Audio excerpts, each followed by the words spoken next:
दक्षिण भारत की फिल्म पुष्पा आपने देखी या नहीं? अरे वही अल्लू अर्जुन वाली फिल्म पुष्पा द राइज, जिसने पहले थिएटर्स में धमाल मचाया और फिर ओटीटी पर हिंदी समेत चारों भाषाओं में फिल्म इतनी पसंद की गई कि अब तक इसकी चर्चा हो रही है।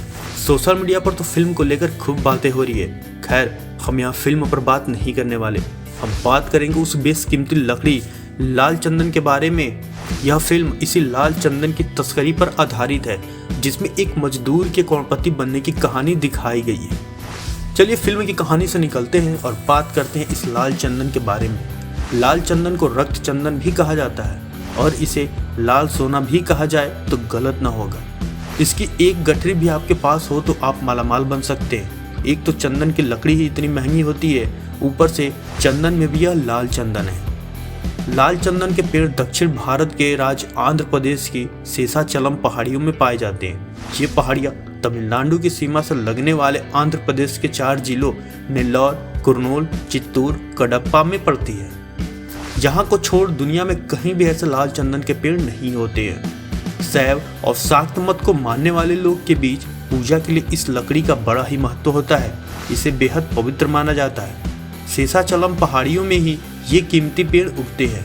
लाल चंदन की लकड़ी पानी में डूब सकती है और इसका अनोखा फन है, एक तरह से पहचान भी है। लाल चंदन के पेड़ औसतन 8 से लेकर 11 मीटर तक ऊंचे होते हैं। यूँ तो सफ़ेद और पीले चंदन भी होते हैं, लेकिन यह रक्त चंदन बहुत अलग होता है। इंडिया टाइम्स की रिपोर्ट के मुताबिक इसका वैज्ञानिक नाम पट्रोकार्पस सैंटालिनस है। पीले चंदन में सुगंध होती है, जबकि लाल चंदन में कोई सुगंध नहीं होती है, जो बहुत ही गुणकारी माना जाता है। आयुर्वेद में इसके कई उपाय बताए गए हैं। औषधि युक्त वाले लाल चंदन का प्रयोग सुंदरता को निखारने में भी किया जाता है। इसके फर्नीचर बनाए जाने पर काफ़ी महंगे होते हैं। इन उपयोग के अलावा सजावट और अन्य इस्तेमाल के कारण यह काफ़ी हाई डिमांड में होती है।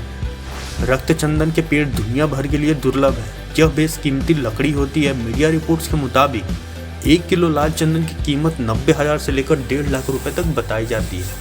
यानी 1 क्विंटल की कीमत 9 करोड़ से लेकर 15 करोड़ रुपए तक हो जाती है।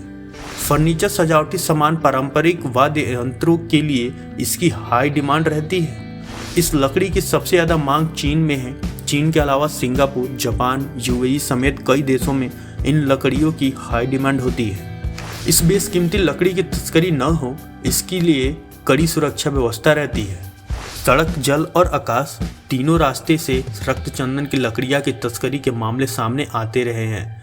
पकड़े जाने से बचने के लिए कई बार तस्कर इसका पाउडर बनाकर ले जाते हैं।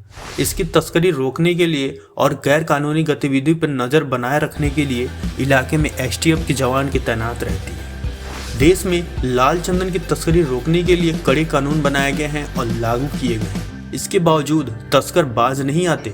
न केवल लकड़ी बल्कि इसके पाउडर की भी तस्करी होती है। इसी वजह से इन खास लकड़ियों की तादाद पिछले कुछ वर्षों में कम हुई है।